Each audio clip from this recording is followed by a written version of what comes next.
Hello students, welcome back to our channel Edugrabber और आप सभी का स्वागत है फिर से हमारी एक न्यू वीडियो में। आज की वीडियो होने वाली है ऑन डिमांड, क्योंकि बच्चे बहुत दिनों से मेरे पास डीएम्स कर रहे थे कि उनको समझ में नहीं आ रहा है कि जो आपके स्वेट पीजी का पार्ट ए है जिसमें कि आपके 25 क्वेश्चंस आते हैं, उसके लिए एग्जैक्टली पढ़ना क्या है। क्योंकि जो आपका ऑफिशियल सिलेबस है उसमें जस्ट 2-3 वर्ड्स लिखे हुए हैं, लाइक आपका लैंग्वेज लिखा हुआ है और एबिलिटी लिखा हुआ है, कॉम्प्रिहेंशन लैंग्वेज, इस तरीके से 2-3 शब्दों में सिलेबस पूरा दिया हुआ है। तो एग्जैक्टली स्टूडेंट्स को समझ में नहीं आ रहा है कि आपको पढ़ना क्या है, क्योंकि जो आपके कॉम्पिटिटिव एग्जाम्स होते हैं लाइक एसएससी वगैरह के, उनमें भी ये चीज़ें आती हैं, लेकिन उनमें ये चीज़ें बहुत अलग लेवल की आती हैं और सुएट के लिए आपको बहुत अलग लेवल की पढ़ाई करनी है। ठीक है। सो बेसिकली दोनों के लिए आप सेम सोर्सेज को रेफर नहीं कर सकते, क्योंकि एसएससी वगैरह कॉम्पिटिटिव एग्जाम्स के लिए जब आप पढ़ते हो जनरल नॉलेज वगैरह और रीजनिंग वगैरह, तो वो थोड़े से हायर लेवल के होते हैं, डिफिकल्ट लेवल के होते हैं। तो उतनी ज़्यादा डिफिकल्ट लेवल के आपको नहीं पढ़ने हैं, आपको बेसिक वाले लेवल के पढ़ने हैं और थोड़ा सा मॉडरेट वाले लेवल के पढ़ने हैं। ठीक है। लेकिन उसमें भी बहुत सारे टॉपिक्स आ जाते हैं, इसलिए मैंने बहुत सारे प्रीवियस ईयर पेपर्स को ले करके उनको स्टडी करके टेबल्स को फॉर्म किया है सब्जेक्ट वाइज, लाइक कि आपके मैथमेटिक्स से क्या क्या टॉपिक्स आपको करने हैं, आपको ग्रामर में क्या क्या टॉपिक करने हैं, आपको रीजनिंग में क्या क्या टॉपिक्स करने हैं, आपको जनरल नॉलेज में क्या क्या टॉपिक्स करने हैं। तो इन सब की मैंने अलग अलग टेबल्स बनाई हैं। आई होप आपको ये हेल्पफुल होगी। ठीक है। और साथ ही साथ मैं आपको ये भी बता दूं कि हमारा ऑलरेडी पॉलिटिकल साइंस के लिए क्रैश कोर्स चल रहा है और फुल कोर्स भी चल रहा है। अगर आपको कोर्स में एनरोल होना है तो आप हमारी एप्लीकेशन से कोर्स सेक्शन से जा करके एनरोल हो सकते हो। ठीक है। तो अभी एक ही महीना फटाफट से एनरोल कर लीजिए। तो स्टार्ट करते हैं वीडियो को।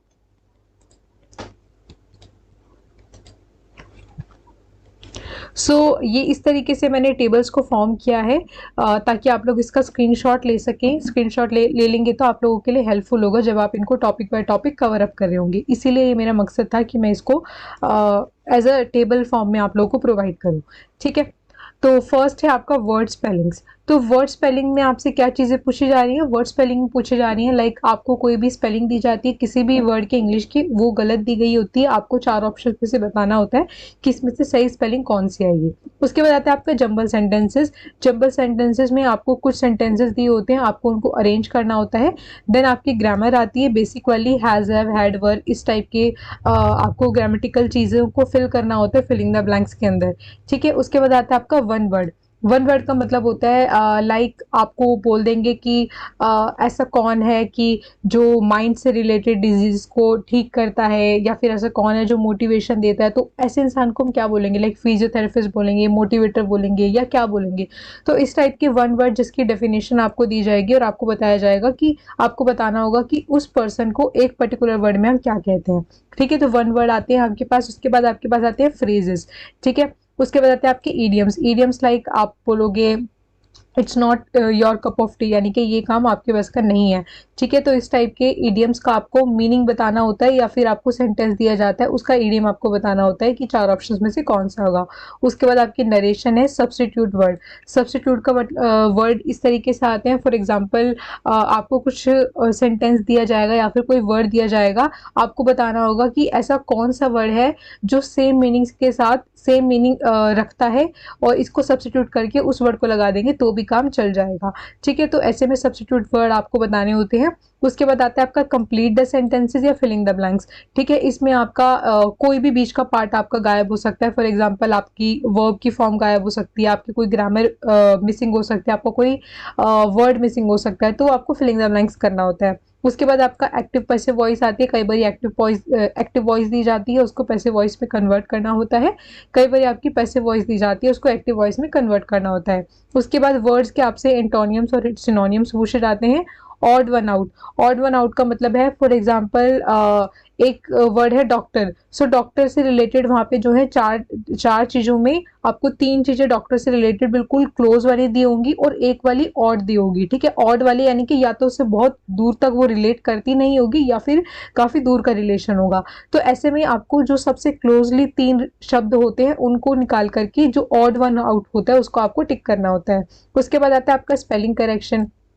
ठीक है। जिस तरीके से वर्ड स्पेलिंग थी उसी तरीके से स्पेलिंग करेक्शन में कई बार आपको सेंटेंसेस भी गलत दिए होते हैं, जो कि आपको बताना होता है कि इसको ठीक तरीके से इसमें वर्ब और ग्रामर को ठीक करके किस तरीके से हम सेंटेंस को बना सकते हैं। ठीक है, तो बेसिकली यहाँ पे आपको जो है गलती को पहचानना होता है। उसके बाद आता है आपका word relationship. Word relationship like आप समझ सकते हो कि जो आपका सेटस्कोप होता है वो किससे रिलेटेड है, या फिर आपसे बोल दिया जाएगा लाइक हेयर कॉम, तो ये दोनों का रिलेशन है। उसके बाद आपको एक और शब्द दिया जाएगा और उसके साथ का रिलेशनशिप आपको बताना होगा कि इस शब्द के साथ कौन से शब्द का रिलेशनशिप आएगा। ठीक है, तो वो रिलेशनशिप आपको फाइंड आउट करना होता है। ये हो गया आपका लैंग्वेज का। तो बेसिकली मैं आपको ये दावा नहीं कर रही हूँ कि 100% यही टॉपिक्स हैं, जैसे कि मैंने देखा है कि चैनल्स पे कुछ चैनल्स ऐसे होते हैं कि यही टॉपिक्स आएंगे 100%, तो 100% कोई भी आपको श्योरिटी नहीं दे सकता है। बट मैंने काफ़ी सारे स्टूडेंट के प्रीवियस ईयर पेपर्स को रीड किया है, उनको स्टडी किया है, एग्जामिन किया है, उसके बाद मैंने इन टेबल्स को फॉर्म किया है। तो बेसिकली जितने टॉपिक्स मैं आपको बता रही हूँ, अगर आप इनको कर लोगे तो पक्का से आपके बेस्ट मार्क्स आने के चांसेस हैं, और इसकी गारंटी मैं आपको दे रही हूँ कि बेस्ट मार्क्स आपके आएंगे अगर आप इन वाले टॉपिक्स को करके चले जाओगे। तो अगर आपको बहुत ज़्यादा कन्फ्यूजन है, आपको समझ में नहीं आ रहा है क्या क्या पढ़ना है क्या नहीं पढ़ना है, तो इसीलिए मैंने आपको जो टेबल दी है, आप इन टेबल्स में से जो है टिक करते जाइए कि ये टॉपिक्स मेरे हो गए हैं। ठीक है, और अगर आपको टॉपिक्स को कवर कहाँ से करना है, तो आप जो है एक एक जो मैंने टॉपिक दिए हुए हैं, एक एक टॉपिक को आप गूगल पे भी लिखोगे तो आपको बहुत सारी साइट्स पे मिल जाएंगे, विद एग्जांपल्स विद क्वेश्चन सब कुछ मिल जाएगा। लेकिन अगर आपको इतना टाइम वेस्ट नहीं करना है तो एक छोटी छोटी गाइड्स भी आती हैं, लाइक आपकी आर गुप्ता की आती है पार्ट ए के लिए, तो ऐसी वाली हेल्पिंग गाइड्स भी आप जो है ले सकते हैं। लेकिन उसके साथ साथ गूगल का भी यूज़ करिएगा, बहुत हेल्पफुल होगा आपको। ठीक है, और अगर आपको ऐसे इंपॉर्टेंट वीडियोस चाहिए तो प्लीज़ अगर आप चैनल पर नए हो तो सब्सक्राइब जरूर कर लेना।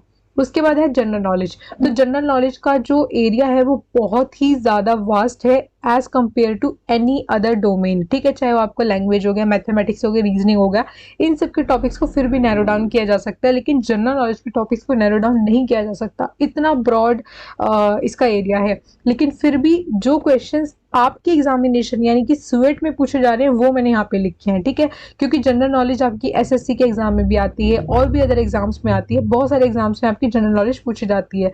लेकिन वो जनरल नॉलेज रेस्पेक्टिव एग्जाम से देख करके हमको पता चलती है कि इसमें क्या टाइप के क्वेश्चंस पूछे जा रहे हैं।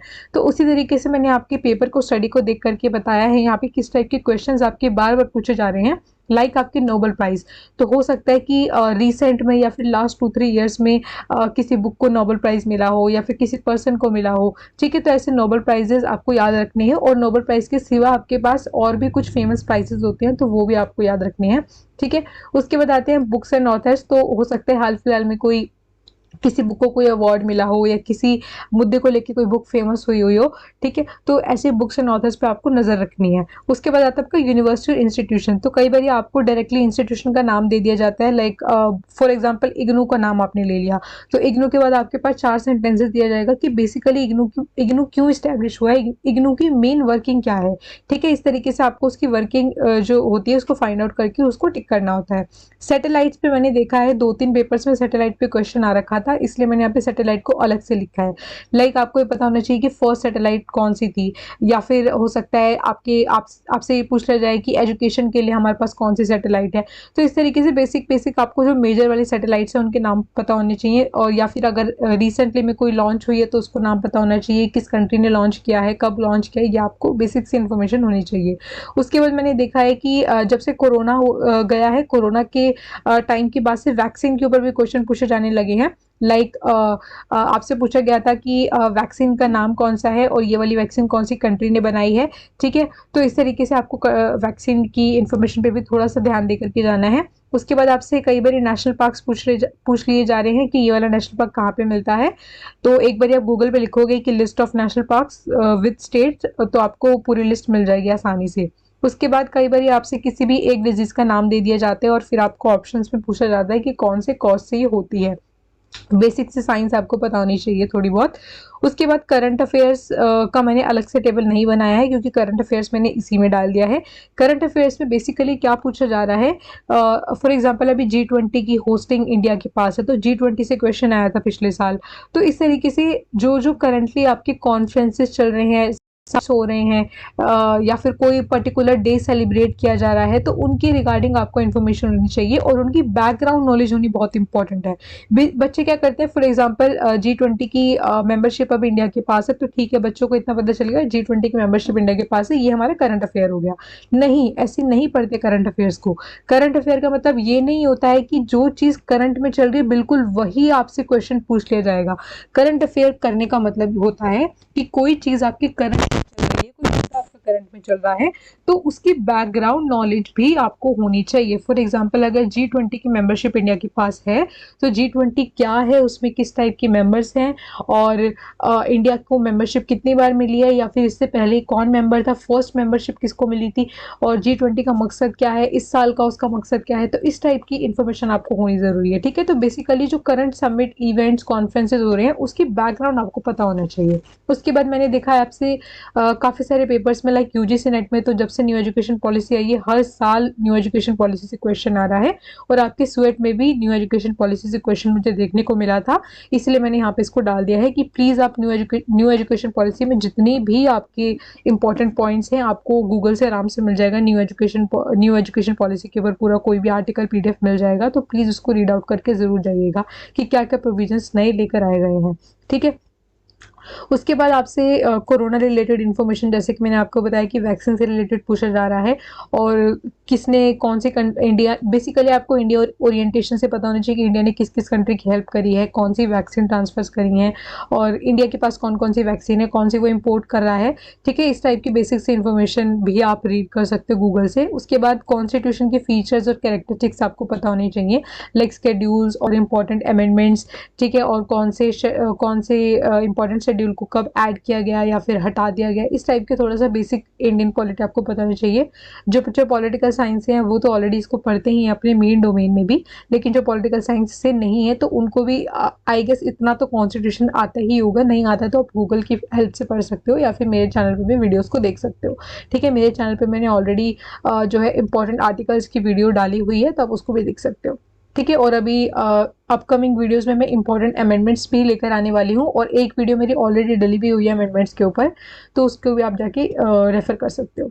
ठीक है, सो चलते हैं अपने नेक्स्ट टॉपिक की तरफ। नेक्स्ट टॉपिक है हमारा मैथमेटिक्स। तो मैथमेटिक्स में आपसे अलजेब्रा इक्वेशंस पूछ ली जा रही हैं। इक्वेशंस में आपको इक्वेशन दी गई होती है और आपको पता करना, फाइंड आउट करना होता है कि ये जो पर्टिकुलर आंसर आया है ये बीच में किस इक्वेशन की मिसिंग होने से आया है, या फिर जो आंसर है इसका क्या आएगा। ठीक है, और एलसीएम और एचसीएफ आपसे नंबर दे दिया जाता है और पूछा जाता है इसका एलसीएम क्या है, एचसीएफ क्या है। उसके बाद मल्टीपल्स पूछा जाता है, फॉर एग्जांपल 8 के मल्टीपल्स पूछ लिए गए, 9 के मल्टीपल्स पूछ लिए गए। मिसिंग नंबर सीरीज आपसे पूछी जाती है, रैंकिंग पूछी जाती है। रैंकिंग इस तरीके से पूछी जाती है, फॉर एग्जांपल एक लाइन है, यहाँ से फर्स्ट पे इतने बच्चे, फर्स्ट रैंकिंग से स्टार्ट होते हैं इतने बच्चे, और 18th नंबर पे बच्चा ये है, तो मिडल वाला कितने नंबर पे पड़ेगा। इस टाइप से क्वेश्चन पूछे जाते हैं रैंकिंग के ऊपर, यानी कि ऑर्डर के ऊपर पूछे जाते हैं। प्रॉफिट एंड लॉस से क्वेश्चन आ जाता है, एरिया फाइंड आउट करने से क्वेश्चन आ रहे हैं, रेडियस फाइंड आउट करने से क्वेश्चन आ रहे हैं, रेशियो और प्रोपोर्शन से क्वेश्चन आ रहे हैं, परसेंटेजेस से क्वेश्चन आ रहे हैं, मल्टीप्लिकेशन से क्वेश्चंस आ रहे हैं, लाइक आपके फ्रैक्शन में मल्टीप्लिकेशन में भी इंक्लूड उसमें हो जाता है, फ्रैक्शन में भी क्वेश्चंस आ रहे हैं। ठीक है, तो ये वाले टॉपिक्स अगर आप कर लोगे तो आपके लिए एनफ हो जाएंगे मैथमेटिक्स के लिए।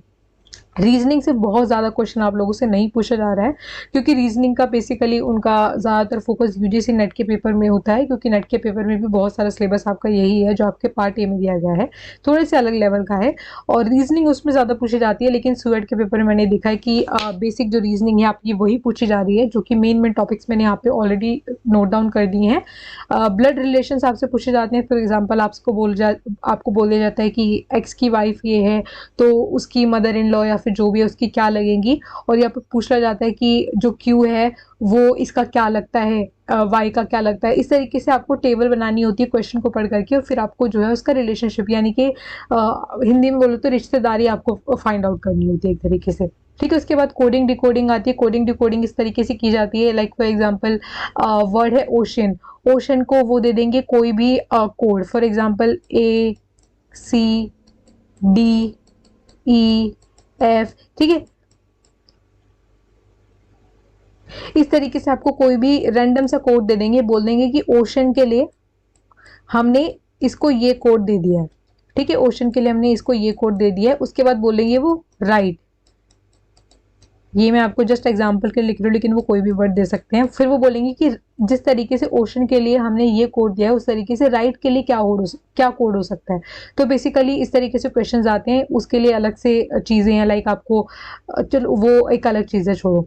तो बेसिकली आपको किसी भी पर्टिकुलर वर्ड के लिए कोई भी रैंडम सा कोडिंग दे दी जाती है और आपको जो है नए वर्ड के लिए नया कोड को फाइंड आउट करना होता है, या फिर कोई भी ये वाला कोड दिया होता है और आपको वर्ड फाइंड आउट करना होता है। ठीक है, तो इस तरीके से आपके कोडिंग एंड डिकोडिंग के क्वेश्चंस आते हैं। उसके बाद आपका क्वेश्चंस आता है नंबर सीरीज के ऊपर। नंबर सीरीज में काफ़ी टाइप के क्वेश्चंस आते हैं, प्लस माइनस के ऊपर भी आते हैं, मिसिंग नंबर पे भी आते हैं। डायरेक्शंस में आपसे पूछा जाता है कि आप राइट चल रहे हो, लेफ्ट चल रहे हो, फिर उसके बाद आप अपने घर से कितनी दूर हो, या फिर आप अपने घर से कौन सी डायरेक्शन में हो इस टाइम पे, ऑफिस से कौन सी डायरेक्शन में हो, इस तरीके से डायरेक्शन के क्वेश्चन आते हैं। Then arithmetic reasoning. ठीक है, अर्थमेटिक रीजनिंग में आपके लाइक आपके फॉर्मूला वगैरह कुछ प्रिंसिपल्स को यूज करके आपका आंसर फाइंड आउट होता है। तो बेसिकली ये आपकी वो मेजर टॉपिक्स हैं जो सुएट में ऑल ओवर द सभी एग्जाम्स में पूछे जा रहे हैं। ऐसा नहीं है कि पर्टिकुलर एग्जाम के बेसिस पे मैंने आपको बताया है, क्योंकि पार्ट ए ऑलमोस्ट सभी के लिए कंपलसरी है, और पार्ट ए में लगभग इन्हीं टॉपिक से बार बार क्वेश्चन देखने को मिल रहे हैं। तो आपका टाइम वेस्ट ना हो बहुत सारे टॉपिक्स करने में, इसीलिए मैंने आपको लिस्ट दे दी है। और ज़रूरी नहीं है कि आप इन सारे टॉपिक्स को करो, क्योंकि आपका अपने डोमेन सब्जेक्ट पे भी पकड़ होनी बहुत ज़रूरी है, क्योंकि डोमेन सब्जेक्ट के क्वेश्चंस आपके 75 आते हैं। ठीक है, तो उन 75 क्वेश्चन पे आपकी पकड़ होनी बहुत ज़रूरी है। तो ज़रूरी नहीं है कि जितने भी मैंने आपको टॉपिक्स बोले हैं वो सारे ही आप करो, लेकिन ऑलमोस्ट अगर आप इनमें से मैक्सिमम टॉपिक्स कर लोगे तो आपके 25 में से बहुत अच्छे नंबर आ जाएंगे। ये मैं आपको लिख करके दे रही हूँ। ठीक है, और साथ ही साथ मैं आपको ऑलरेडी दोबारा से ये याद दिलाना चाहूँगी कि हमारा पॉलिटिकल साइंस के लिए सुएट के लिए कोर्स चल रहा है, ऑलरेडी रनिंग बैच में है। तो अगर आपको क्रैश कोर्स ज्वाइन करना है, जो कि ऑलरेडी फ्लैट 50% पे हम दे रहे हैं, डिस्काउंट चल रहा है उस पर 50% का, जो कि ज़्यादा लंबे समय के लिए नहीं है, क्योंकि केवल एक ही महीना आपका एग्जामिनेशन में है। तो फटाफट से हमारी एप्लीकेशन को प्ले स्टोर से डाउनलोड करिए और कोर्स सेक्शन में जाकर के कोर्स को परचेज कर लीजिए। ठीक है, या फिर मैं कमेंट बॉक्स में अपना नंबर दे रही हूँ, आप उस पर भी पहले डीएम कर सकते हैं। आज के वीडियो में सिर्फ इतना ही। मिलते हैं आपसे नेक्स्ट वीडियो में एक नई इंपॉर्टेंट अपडेट के साथ और नई इन्फॉर्मेशन के साथ। तब तक के लिए बिल्कुल अच्छे से तैयारी कीजिएगा, और एक महीना बचा है, प्लीज़ सीरियस हो जाइए अपनी प्रिपरेशन के बारे में, और अपनी प्रिपरेशन को हमारे चैनल के साथ मिल करके और अच्छी और तेज़ करिएगा। ठीक है, बाय बाय।